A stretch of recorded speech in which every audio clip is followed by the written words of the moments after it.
Bonjour à tous, c'est Sandy, on se retrouve pour le point crypto du week-end.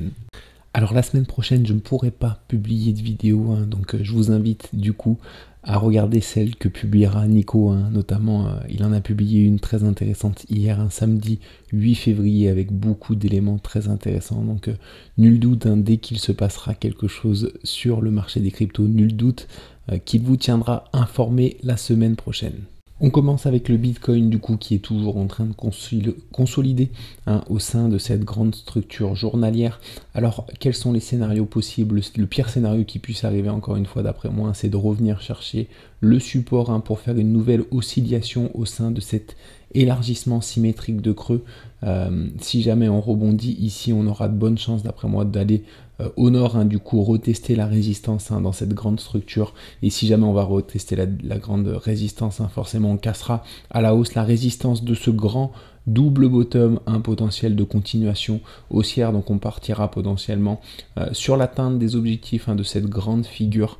En tout cas, la zone qu'il va falloir surveiller à l'avenir, c'est celle dont Nico vous a parlé hier dans sa vidéo, c'est bien sûr celle-là, à partir du moment où on va valider le comblement du gap et qu'on va repasser au-dessus des 103 000 $ sur le Bitcoin, on sera susceptible d'aller rechercher la résistance pour potentiellement la casser par le haut et partir en direction des objectifs, encore une fois, de ce grand double bottom de continuation haussière, ce futur double bottom de continuation haussière qui devrait nous mener autour des 128 130 000 $ d'après moi. J'ai pas calculé précisément les objectifs, on le fera une fois que cette figure sera cassée par le haut, si bien sûr c'est le cas, mais c'est vraiment le scénario que je privilégie sur le Bitcoin, c'est de casser cette grande structure par le haut pour continuer le mouvement haussier sur le monde des crypto-monnaies. On passe sur l'Ethereum. Alors deux scénarios sur l'Ethereum, soit on va chercher réellement ce bottom ici autour des 2150 pour rebondir et repartir sur une hausse et la validation d'une figure également de double bottom potentiel de continuation haussière, soit on réintègre tout de suite. Alors ce que j'aimerais dans l'idéal ici, comme on a créé, comme vous pouvez le voir, un gap ici, c'est de regagner cette zone par un gap. Alors ce week-end ça va être compliqué parce qu'on n'a pas fait savoir comment s'effectue la journée d'aujourd'hui, mais si jamais on regagne cette zone là avec un gap, ici on aura une merveilleuse figure d'îlot de renversement qui nous laissera suggérer comme objectif le retour du coup autour des 4100 $. Donc alors ce week-end ça va être compliqué encore une fois parce que pour le moment on n'a pas effectué de réel rebond.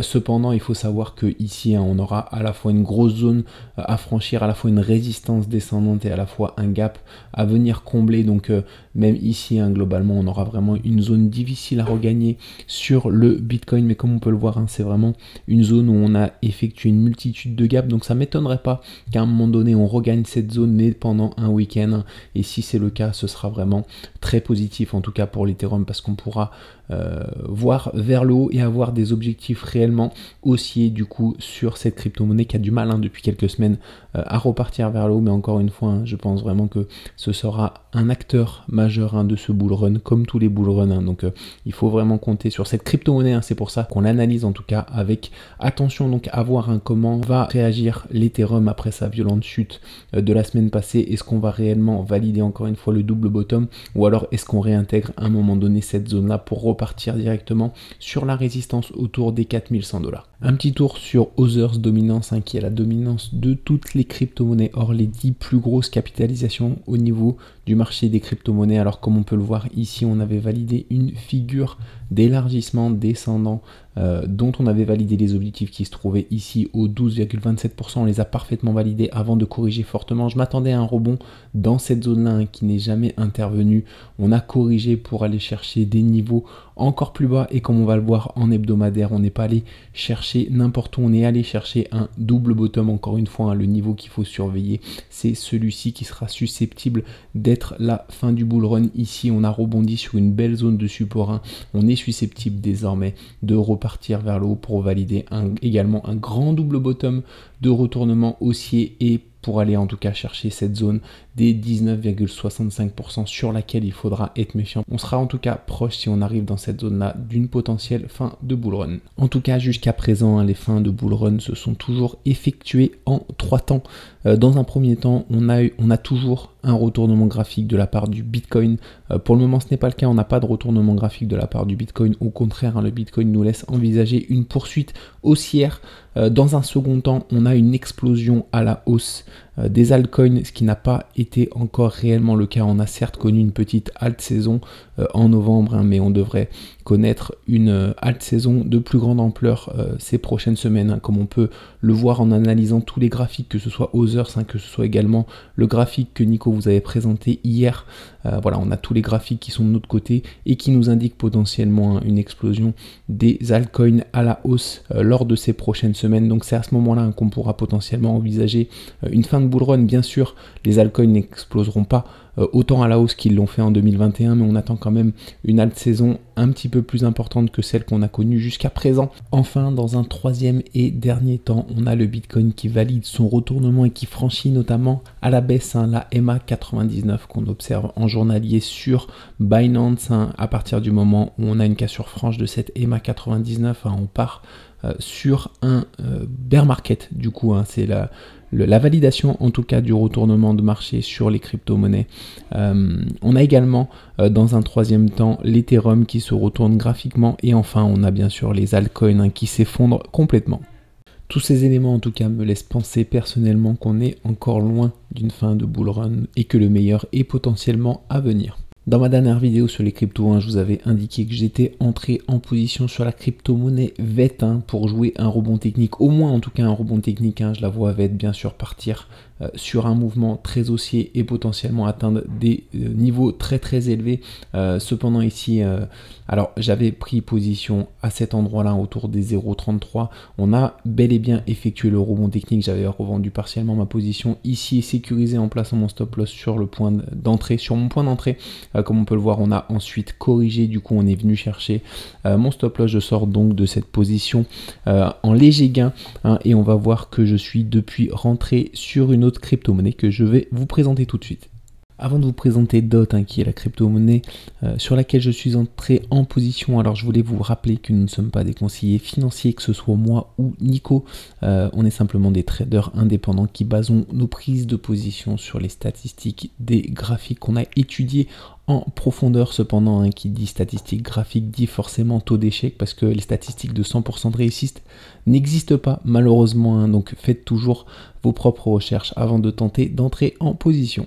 Je suis du coup entré sur la crypto-monnaie DOT autour de ce niveau-là, autour des 4,50 $. Je pense sortir potentiellement de cette position si jamais on clôture en dessous des 3,56 $. Alors pourquoi je suis rentré dans cette zone-là? Tout simplement parce que quand on dézoome, on voit qu'on a potentiellement la formation d'un grand triple bottom ici, un beau triple bottom potentiel de retournement haussier. Donc DOT qui me paraît très intéressant, qui est encore une fois une crypto-monnaie du top 30 et qui est susceptible d'effectuer forcément un bull run un petit peu plus intéressant que celui qu'on a connu jusqu'à maintenant. En tout cas, je m'attends de la part de DOT à effectuer un futur mouvement haussier d'ampleur qui l'amènerait potentiellement autour, d'après moi, des 20 $, où là, à ce moment-là, on aura forcément une grosse première prise de bénéfice avec une grosse résistance ici. Donc à voir si on sort bel et bien de cette zone-là avec pour DOT et du coup qu'on repart sur un mouvement haussier. On passe aux indices boursiers et on commence avec le SP500 qui est toujours en direction de son double objectif ici situé au 618 sur le SPY. C'est les 618 qui sont à la fois l'objectif de ce canal descendant ici et à la fois également l'objectif de ce triangle ascendant avec la zone de résistance ici et la zone de support ici qu'on avait observé du coup l'été dernier. En chemin, on est en train de former une autre figure, soit un canal descendant, soit un élargissement descendant. Donc à voir ce qu'on forme désormais, si on effectue cette rotation partielle pour casser cette figure et aller rejoindre à la fois les objectifs de cette figure mais également les objectifs des deux autres figures qu'on vient de voir auparavant, soit on refait une oscillation au sein de la figure pour aller chercher cette zone ici des 585 pour combler partiellement ce gap avant potentiellement de repartir vers le haut, en tout cas l'atteinte de cet objectif encore encore une fois des 618 et la direction à privilégier à court terme. Une fois qu'on sera sur cette zone, il faudra rester méfiant parce qu'on aura potentiellement beaucoup de prise de bénéfices de la part des investisseurs et potentiellement une correction d'un peu plus grande ampleur. Même configuration globalement sur le Nasdaq, on a cassé à la hausse ce canal descendant à la mi-janvier pour partir en direction de ces objectifs ici sur le QQQ qui sont les 550. Alors en chemin, on est en train de former potentiellement un double bottom de continuation haussière, à voir si on fait également une nouvelle oscillation au sein de cette figure ou alors si on part directement en direction de la résistance pour la casser directement vers le haut et partir en direction de ces objectifs des 550 encore une fois sur le QQQ qui est un objectif qu'on doit privilégier et qui est atteint autour de 7 fois sur 10. On finit avec le PX1GR, l'ETF du CAC 40 qui établit des mouvements vraiment très précis depuis peu. On a validé du coup ce grand double bottom ici. On a fait un throwback parfait. On est venu s'appuyer parfaitement sur l'ancienne résistance avant potentiellement de repartir vers les objectifs qui sont les objectifs de ce double bottom qui sont atteints 68% du temps. Ces objectifs, c'est les 27 774 sur le PX1GR, l'ETF du CAC 40, le CAC 40 avec dividendes réinvestis.